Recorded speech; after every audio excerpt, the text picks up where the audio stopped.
Hi ಎಲ್ರಿಗೂ ನಮಸ್ಕಾರ. ನಾನು ಸುರೇಖಾ ನಿಮ್ಮನ್ನು ವೆಲ್ಕಮ್ ಮಾಡ್ಕೊಳ್ತಾ ಇದ್ದೀನಿ ನನ್ನ ಯೂಟ್ಯೂಬ್ ಚಾನಲ್ ಆದಂತಹ ವೀನಸ್ 71ಗೆ. ಫ್ರೆಂಡ್ಸ್, ಇವತ್ತಿನ ದಿನ ನಾವು ಚೆಕ್ ಮಾಡೋಣ. ಮುಂದೆ ಬರುವ 13ನೇ ತಾರೀಕಿಂದ 20ನೇ ತಾರೀಕುವರೆಗೂ ಮಕರ ರಾಶಿಯವರಿಗೆ ಒಂದು ಟ್ಯಾರೋ ರೀಡಿಂಗ್ ಏನು ಹೇಳುತ್ತೆ, ನಿಮಗೆ ಮೆಸೇಜಸ್ ಏನು ಬರ್ತಾ ಇದೆ ಯೂನಿವರ್ಸ್ ಕಡೆಯಿಂದ ಅಂತ ಹೇಳಿ, ಮತ್ತೆ ಗೈಡೆನ್ಸ್ ಏನು ಬರುತ್ತೆ ಅದನ್ನ ಕೂಡ ನಾವು ಚೆಕ್ ಮಾಡೋಣ. ಮೆಸೇಜಸ್ ನಿಮಗೆ ಕರಿಯರ್ ರಿಲೇಟೆಡ್ ಇರ್ಬೋದು, ಲವ್ ರಿಲೇಟೆಡ್ ಇರ್ಬೋದು, ರಿಲೇಶನ್ಶಿಪ್ ಮತ್ತೆ ಹೆಲ್ತ್ ಮತ್ತೆ ನಿಮ್ಮ ಒಂದು ಫೈನಾನ್ಸ್ ರಿಲೇಟೆಡ್ ಇರ್ಬೋದು. ಚಾನಲ್ ಅನ್ನ ಸಬ್ಸ್ಕ್ರೈಬ್ ಮಾಡಿ ನನ್ನ ಒಂದು ರೀಡಿಂಗಿಗೆ ಅಲೈನ್ ಮಾಡ್ಕೊಳ್ಳಿ. ಯಾಕಂತಂದ್ರೆ ಯಾವಾಗ ನೀವು ಚಾನಲ್ ಸಬ್ಸ್ಕ್ರೈಬ್ ಮಾಡ್ತೀರಾ ನನ್ನ ರೀಡಿಂಗಿಗೆ ಅಲೈನ್ ಆಗ್ತೀರಾ. ಹಾಗಾಗಿ ನಿಮಗೆ ಅಕ್ಯುರೇಟ್ ಆಗಿ ಇದರಲ್ಲಿ ರೀಡಿಂಗ್ ಬರುತ್ತೆ ಅಂತ ನಾನು ಹೇಳ್ತೀನಿ. ನಿಮಗೆ ಏನಾದರೂ ಕ್ವಶನ್ಸ್ ಅಂತ ಇದ್ರೆ ನೀವು ಕಮೆಂಟಲ್ಲಿ ತಿಳಿಸಿ, ಅದಕ್ಕೆ ನಾನು ಆನ್ಸರನ್ನು ಮಾಡ್ತೀನಿ. ಓಕೆ, ಬನ್ನಿ. ಬರುವ ದಿನಗಳಲ್ಲಿ ಮಕರ ರಾಶಿಯವರಿಗೆ ಏನು ಒಂದು ಮೆಸೇಜ್ ಬರ್ತಾ ಇದೆ ಅಂತ ಹೇಳಿ ಚೆಕ್ ಮಾಡೋಣ. ನಿಮ್ಮ ಹೆಲ್ತ್ ಮತ್ತು ನಿಮ್ಮ ರಿಲೇಷನ್ಶಿಪ್ ಯಾವ ರೀತಿ ಇರುತ್ತೆ, ಅದೇ ರೀತಿಯಾಗಿ ನಿಮಗೆ ಗೈಡೆನ್ಸು ಕರಿಯರ್ ಯಾವ ರೀತಿ ಇರುತ್ತೆ ಅಂತ.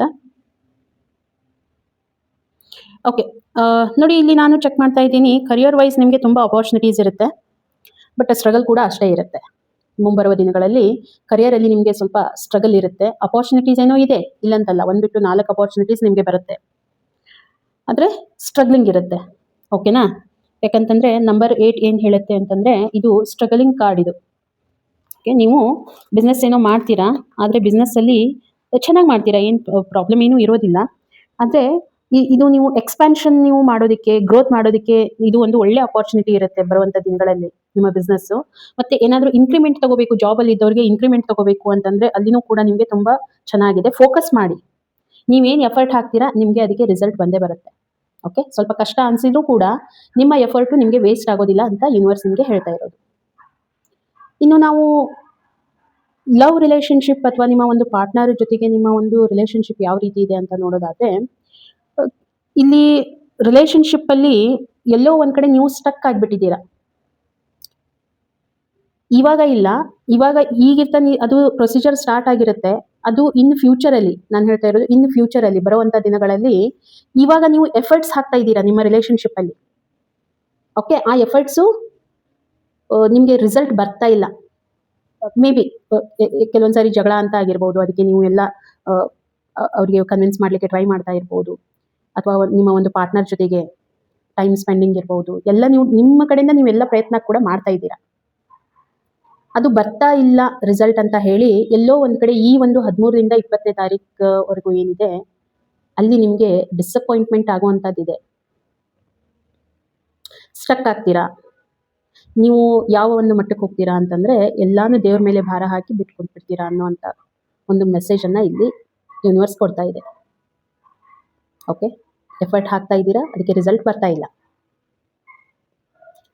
ಇನ್ನು ನಾವು ಹೆಲ್ತ್ ವೈಸ್ ನೋಡೋದಾದರೆ, ಅಫ್ಕೋರ್ಸ್ ಹೆಲ್ತ್ ವೈಸ್ ಕೂಡ ನಿಮಗೆ ತುಂಬ ಚೆನ್ನಾಗಿದೆ. ಇವಾಗ ನಿಮಗೆ ಯಾವುದೂ ಸಮಸ್ಯೆ ಇಲ್ಲ, ಯಾಕಂತಂದರೆ ನೀವು ನಿಮ್ಮ ಒಂದು ಕರಿಯರಲ್ಲಿ ತುಂಬ ಬ್ಯುಸಿ ಆಗಿದ್ದೀರಾ. ನೀವು ಬ್ಯಾಲೆನ್ಸ್ಡ್ ಪರ್ಸನ್ ಇದ್ದೀರಾ, ಮುಂದೆ ಕೂಡ ನೀವು ಬ್ಯಾಲೆನ್ಸ್ಡ್ ಆಗಿರ್ತೀರಾ. ನಿಮ್ಮ ರಿಲೇಷನ್ಶಿಪ್ಪಲ್ಲಿ ಇರ್ಬೋದು. ರಿಲೇಷನ್ಶಿಪ್ ಅಂತಂದರೆ ನೋಡಿ, not only in love aspect ಇರ್ಬೋದು, ನಿಮ್ಮ ಫ್ಯಾಮಿಲಿ ಒಂದು ರಿಲೇಷನ್ಶಿಪ್ ಇರುತ್ತೆ. ನಂತರ ನಿಮ್ಮ ಒಂದು ಕೊಲೀಗ್ಸ್ ಜೊತೆಗೆ ನಿಮ್ಮ ರಿಲೇಷನ್ಶಿಪ್ ಇರುತ್ತೆ. ನಿಮಗೆ ಬರುವಂಥ ಹೊಸ ಹೊಸ ವಿಚಾರ ಇರುತ್ತೆ. ಓಕೆ, ಅದೆಲ್ಲದರಲ್ಲೂ ಕೂಡ ನೀವು ವಂಡರ್ಫುಲ್ ಆಗಿ ವರ್ಕ್ ಮಾಡ್ತೀರಾ, ಎಲ್ಲ ಬ್ಯಾಲೆನ್ಸ್ ಆಗಿ ತೊಗೊಂಡು ಹೋಗ್ತೀರಾ. ನಿಮಗೆ ಒಂದು ಒಳ್ಳೆ ಫ್ರೂಟ್ಫುಲ್ ರಿಸಲ್ಟ್ ಕೂಡ ಇರುತ್ತೆ. ಆದರೆ ಇಲ್ಲಿ ನಿಮ್ಮ ಹೆಲ್ತ್ ನಿಮಗೆ ಸ್ವಲ್ಪ ಪ್ರಾಬ್ಲಮ್ ಆಗುತ್ತೆ. ಯಾಕಂತಂದರೆ ನೀವು ಆಲ್ರೆಡಿ ಫೋಕಸ್ಡ್ ಇರ್ತೀರಾ ಬೇರೆ ಕಡೆ. ಆವಾಗ ನಿಮಗೆ ನಿಮ್ಮ ಒಂದು ಹೆಲ್ತ್ ಮೇಲೆ ವರ್ಕ್ ಮಾಡೋದಕ್ಕೆ ಚಾನ್ಸ್ ಸಿಗೋದಿಲ್ಲ. ಓಕೆ, ನಿಮ್ಮ ಹತ್ರ ಇನ್ಫೈನೈಟ್ ಸ್ಟ್ರೆಂತ್ ಇರುತ್ತೆ, ಆದರೆ ಇದು ಎಲ್ಲದರ ನಡುವೆ ನೀವು ಏನಾಗ್ತೀರಾ, ಸ್ಟಕ್ ಆಗ್ತೀರಾ. ಯೂನಿವರ್ಸ್ ನಿಮಗೆ ಏನು ಹೇಳ್ತಾ ಇದೆ, ನೀವು ನಿಮ್ಮ ಬ್ಯುಸಿ ಸ್ಕೆಡ್ಯೂಲಲ್ಲಿ ಇರ್ತೀರಾ, ಹಾಗಾಗಿ ನಿಮ್ಮ ಹೆಲ್ತನ್ನು ಇಗ್ನೋರ್ ಮಾಡೋವಂಥ ಚಾನ್ಸ್ ಇದೆ ಬರುವಂಥ ದಿನಗಳಲ್ಲಿ. ಓಕೆ, ಹಾಗಾಗಿ ಯಾಕಂತಂದರೆ ನಿಮ್ಮ ಹತ್ರ ಒಳ್ಳೆ ಅಪಾರ್ಚುನಿಟೀಸ್ ಬರುತ್ತೆ. ಕರಿಯರ್ ರಿಲೇಟೆಡ್ ಇರ್ಬೋದು, ಬಿಸ್ನೆಸ್ ಇರ್ಬೋದು, ಜಾಬ್ ಇರ್ಬೋದು.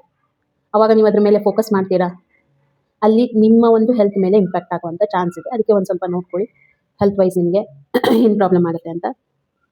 ಇನ್ನು ನಾನು ನಿಮ್ಮ ಒಂದು ಫೈನಾನ್ಸ್ ನೋಡ್ತಾ ಇದ್ದರೆ, ಫೈನಾನ್ಷಿಯಲಿ ನನಗೂ ಯಾವುದೇ ರೀತಿ ತೊಂದರೆ ಅಂತ ಅನಿಸ್ತಾ ಇಲ್ಲ. ಫೈನಾನ್ಸಲ್ಲಿ ನಿಮಗೆ ಸ್ಟೆಬಿಲಿಟಿ ಇದೆ, ಏನಿದೆ ಅಷ್ಟು ಗ್ರೋತ್ ಅಂತಾನೂ ಅಲ್ಲ, ತುಂಬ ನೀವು ಕಳ್ಕೊತೀರಾ ಅಂತಾನೂ ಅಲ್ಲ. ಈಗೇನಿದೆ ಅದು ಸ್ಟೇಬಲ್ ಆಗಿರುತ್ತೆ, ಯಾವುದು ತೊಂದರೆ ಆಗೋದಿಲ್ಲ.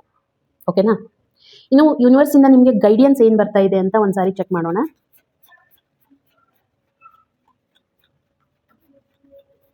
ಸೊ ಮಕರ ರಾಶಿಯವರಿಗೆ ಯೂನಿವರ್ಸಿಂದ ಏನು ಗೈಡೆನ್ಸ್ ಬರ್ತಾ ಇದೆ?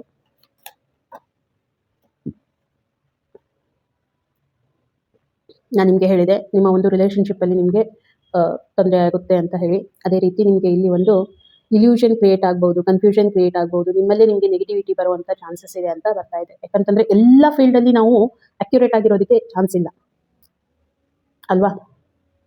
ಹಾಗಾಗಿ ನಿಮಗೆ ಇಲ್ಯೂಷನ್ ಬರುತ್ತೆ, ಏನು ಮಾಡಬೇಕು ಅಂತ ನಿಮಗೆ ಗೊತ್ತಾಗೋದಿಲ್ಲ, ಕನ್ಫ್ಯೂಷನ್ನಲ್ಲಿ ಇರ್ತೀರಾ. ಸೊ ಅವಾಗ ಏನು ಮಾಡಬೇಕು, ನಿಮಗೆ ಯಾವ ಒಂದು ಫೀಲ್ಡಲ್ಲಿ ಕನ್ಫ್ಯೂಷನ್ ಆಗ್ತಾ ಇದೆ ಅದ್ರ ಬಗ್ಗೆ ಸ್ವಲ್ಪ ನೀವು ಹೋಲ್ಡ್ ಇಟ್ಕೋಬೇಕು. ಯಾವುದೇ ರೀತಿ ಆ್ಯಕ್ಷನ್ ತೊಗೊಳೋದು ಬೇಡ, ಓಕೆನಾ. ವೆಯ್ಟ್ ಮಾಡಿ, ಒಳ್ಳೆ ಟೈಮ್ ಬರೋವರೆಗೂ ವೆಯ್ಟ್ ಮಾಡಿ. ಕನ್ಫ್ಯೂಷನ್ ಮಾಡ್ಕೊಂಡ್ಬಿಟ್ಟು ಯಾವುದೋ ಒಂದು ರಾಂಗ್ ಡಿಸಿಷನ್ ತೊಗೊಳ್ಳಿಕ್ಕೆ ಹೋಗಬೇಡಿ. ಯೂನಿವರ್ಸ್ ಕಡೆಯಿಂದ ನಿಮಗೆ ಗೈಡೆನ್ಸ್ ಬರ್ತಾ ಇದೆ. ಯಾಕಂದರೆ ಕಣ್ಣಿಗೆ ಕಾಣೋದೆಲ್ಲ ನಿಜ ಇರೋದಿಲ್ಲ, ಓಕೆ. ಅದ್ರ ಮೇಲೆ ಸ್ವಲ್ಪ ನೀವು ಫೋಕಸ್ ಮಾಡಿ.